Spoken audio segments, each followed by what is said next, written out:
Damos paso a Caja de Relatos, análisis y entrevistas con los más destacados autores del momento.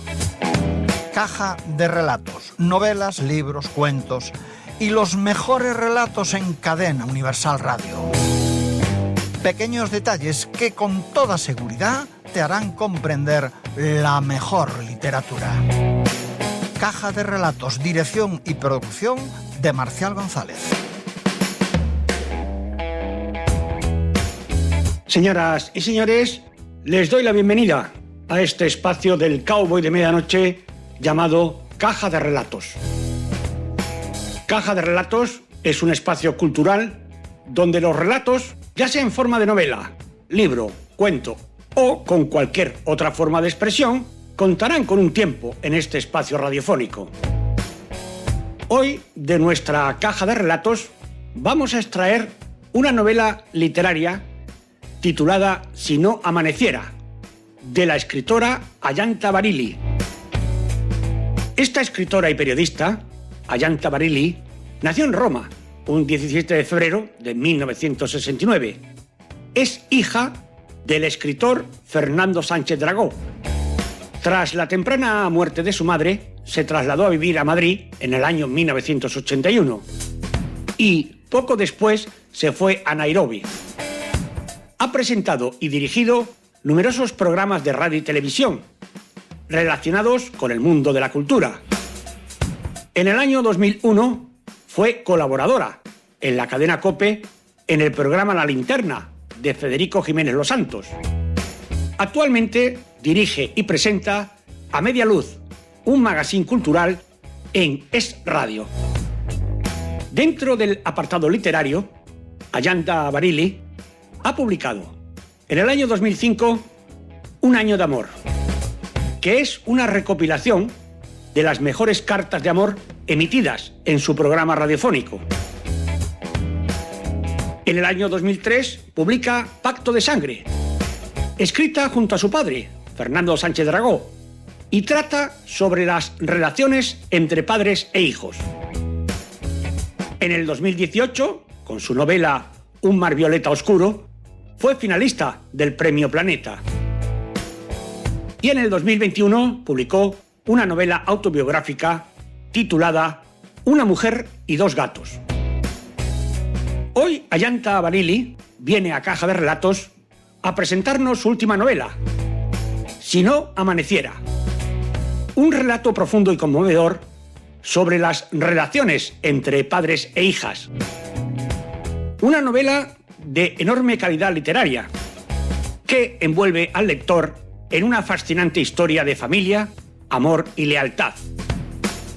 Una novela con dos protagonistas principales, un padre y una hija frente a frente, que con el juego de sus miradas atraviesan las pupilas descubriendo con un parpadeo la película de sus vidas. Un viaje que empieza y termina en el amanecer, encontrando al fin lo único que importa, el amor. Pero para conocer un poco más de esta novela, Si no amaneciera, nuestro compañero Alberto López, desde su estudio móvil, ha departido vía telefónica con la autora, Ayanta Baríli. Así fue la entrevista. Caja de Relatos, la mejor literatura. Novelas, libros, cuentos y entrevistas con los más destacados autores del momento. En Caja de Relatos. Hoy en Caja de Relatos nos acompaña Ayanta Baríli para hablar de su última novela, Si no amaneciera. Ayanta Baríli, buenos días y bienvenida a Galicia. Buenos días, encantada. Bueno, coméntanos en esta época tan, digamos, tumultuosa en la que te encuentras por el tema familiar que todo el mundo conoce, ¿cómo surge esta novela de Si no amaneciera, donde ante todo es una historia de familia? Es la historia entre un padre y una hija, de hecho está escrito en primera persona del padre y primera persona de la hija, y que se desarrolla a lo largo de 24 horas en el presente, pero en el que se cuentan 100 años de historia que en efecto pues retratan la vida de familia. Esta idea surge en mí pues hace 4 años. Yo empecé a escribir hace 4 años, cuando empezaba a tener pues ese miedo a la muerte del padre, de mi propio padre. Y entonces empecé a pergeñar esa historia, que es una historia completamente de ficción, pero que el fondo de lo que me impulsa a escribir es esto que acabo de contar. Anita y Manuel son los protagonistas de esta novela, no sin dejar de lado a la madre, que también aparece y de qué manera. Pero sin embargo la historia se centra en estos dos personajes. ¿Por qué el amor entre un padre y una hija es tan complicado? ¿O lo describes tan complicado? Pues yo no creo que no describa complicado, sino que es complicado. Los amores en general no son, porque en el momento en que hay 2 personas en juego o más, que se casan las familias en las que hay muchas personas, pues se complica todo, porque las personalidades de cada uno de ellos son complicados, porque las circunstancias históricas lo son también. En este relato, en esta novela, empieza en los años 20 y acaba en un futuro muy cercano, que es el año 2025, y en ese recorrido sucede todo. Hay 2 guerras mundiales, una guerra civil, una pandemia, en fin, un montón de circunstancias también adversas que golpean a los protagonistas y los convierten en las personas que son. Y además, bueno, creo además que hay otro factor, y es la falta de comunicación que muchas veces se da entre padres e hijos, o hijas en este caso. Y es más complicada, y perdona la curiosidad, entre padre e hijo que entre hijos y padres del mismo sexo. Yo eso no lo sé, creo que es igual de complicado, que cada uno tiene sus características y que es muy difícil generalizar. Lo que sí sé es que una vez que se pasa a la infancia, que es ese momento en el que hay un amor incondicional y que todo lo abraza y lo cobija, pues luego pues pasamos a una fase de la adolescencia en la que los padres y los hijos se separan necesariamente para que los hijos crezcan, y luego en la etapa adulta pues ya se ha generado una cierta incomunicación, dejamos de conocer realmente quién es la persona que está detrás del padre, y muchas veces perdemos la oportunidad de comunicarnos y hablar de muchas cosas que son fundamentales. En definitiva, de dejarnos conocer. Antes citabas los fotogramas que recorre esta novela. En ellos, más allá de España, con todas sus historias de la guerra civil, la posguerra, la transición, etcétera, también te detienes en París durante la ocupación nazi y en Roma y México durante los años 50 y la pandemia. ¿Por qué estos fotogramas en concreto? Quería que fuera una novela en la que el peligro de los protagonistas fuera personal, por supuesto, pero también geográfico, es decir, que se pudieran ver diferentes escenarios y que abrieran un poco ese zoom, porque al fin y al cabo esta es la historia de un hombre que cae en su propia película y ver realidades diferentes y cómo estos personajes las van resolviendo y sufriendo también, por supuesto. En las páginas de la novela también no solo está esta trama que hemos descrito como principal, sino que también tenemos unas subtramas bastante atractivas y muy curiosas. Hablamos de las raíces italianas y de la familia de Ingrid, hablamos de otras muchas cuestiones. Sin embargo, en todas ellas quieres profundizar en que un denominador común preside las mismas, que es el amor. ¿Y esto por qué es así? Porque creo que es así en la vida, porque creo que estamos continuamente zarandeados por sentimientos y porque me interesa mucho atrapar las emociones y ponerlas en la página en blanco, porque al final un libro creo que por supuesto tiene que ser un entretenimiento, pero también tiene que ser una manera de ahondar en nuestras propias emociones, porque eso es lo que a mí me apetece leer y por lo tanto es lo que intento escribir. Todos los fotogramas que nos llaman la atención tiene que ver con una casa que a lo largo de la historia sufre muchas variaciones, pero sin embargo sigue estando ahí. La casa de la huerta. ¿En qué se inspiró Jan Tavanini para llegar a una descripción tan minuciosa de esta curiosa ubicación? La casa de la huerta es una casa que está a orillas de un río y que es creo que un personaje protagonista de esta novela. Aparentemente una casa es un ser, algo, es una cosa inanimada, y sin embargo a mí me parece que las casas familiares tienen corazón propio y vida propia. Y esta casa de la huerta está inspirada en parte en varias casas de mi familia que tienen esta característica, que son casas vivas. Pero concretamente hay una casa que se llama Casa de la Huerta, que en la realidad está a orillas del río Duero, en Soria, de donde es gran parte de mi familia. Y digamos que el exterior, tal y como está contado en esta novela, pertenece a esa casa que yo viví en mi infancia. Y sin embargo, muchos de los interiores van perteneciendo a otras casas. Tú sabes que los escritores pues hacemos unas especies de Frankenstein, de corte y pega, por decirlo así de un modo menos romántico, y al final construimos otra casa, que es esta casa, la casa de Si no amaneciera, que es una casa con vida, con corazón, con latido.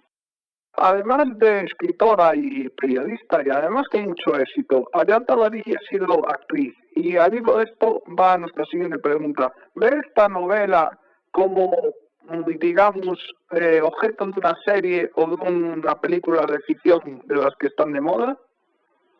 Ahora mismo hay una búsqueda loca de novelas que puedan llevarse al cine, que se puedan convertir en audiovisual, y es muy común que te digan, esa novela es muy cinematográfica.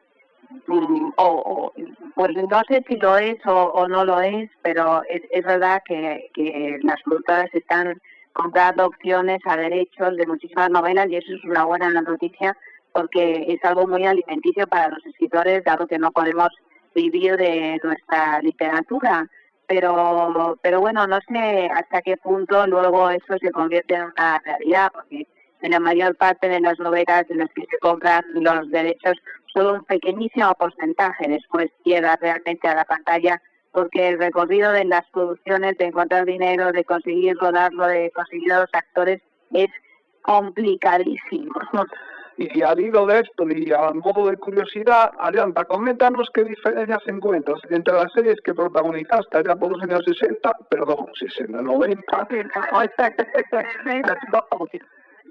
los años 90, y las que están actualmente de pago por visión en las distintas plataformas digitales. Me parece mucho mejores las de ahora. Creo que ahora mismo el gran cine está en las series, en algunas series, y bien hay series que me interesan más bien poco, pero bueno, todos los años acaban estrenando 2 o 3 series que verdaderamente me parece que tienen un nivel muy alto y muy interesante, en ocasiones más que en cine que se estrena en las salas por detrás. Ariadna Darín, pues muchas gracias y mucho éxito para esta novela, Si no amaneciera, y si nos ha quedado alguna cosa en el tintero, es hora de que la puedas decir. No, simplemente agradecerte que hayas leído el libro y también pues tus atinadas preguntas, y desear que los lectores la lean y que se emocionen tanto como yo me emocioné de escribirla. Pues Ariadna Darín, muchísimas gracias y muchísima suerte, repetimos. Gracias por todo. A ti un abrazo.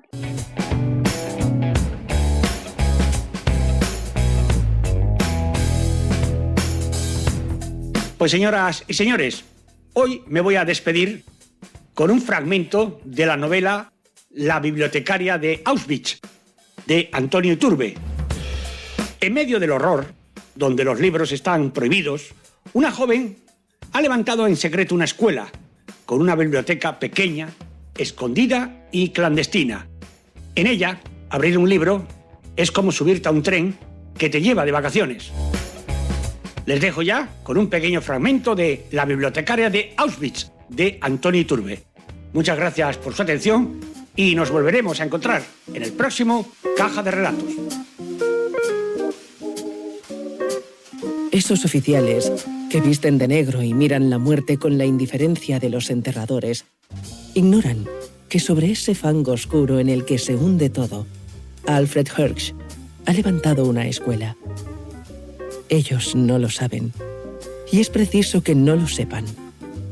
En Auschwitz, la vida humana vale menos que nada. Tiene tan poco valor que ya ni siquiera se fusila a nadie porque una bala es más valiosa que un hombre.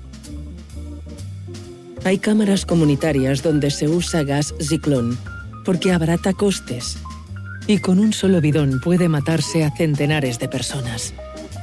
La muerte se ha convertido en una industria que solo es rentable si se trabaja al por mayor. En el cobertizo de madera, las aulas no son más que corrillos apretujados de taburetes. Las paredes no existen, las pizarras también son invisibles y los maestros trazan en el aire triángulos isósceles, acentos circunflejos y hasta el recorrido de los ríos de Europa con solo agitar las manos. Hay cerca de una veintena de pequeñas isletas de niños, cada una con su tutor, tan cerca unas de otras que los profesores han de impartir las clases susurrando para que no se mezcle la historia de las 10 plagas de Egipto con la música de la tabla de multiplicar.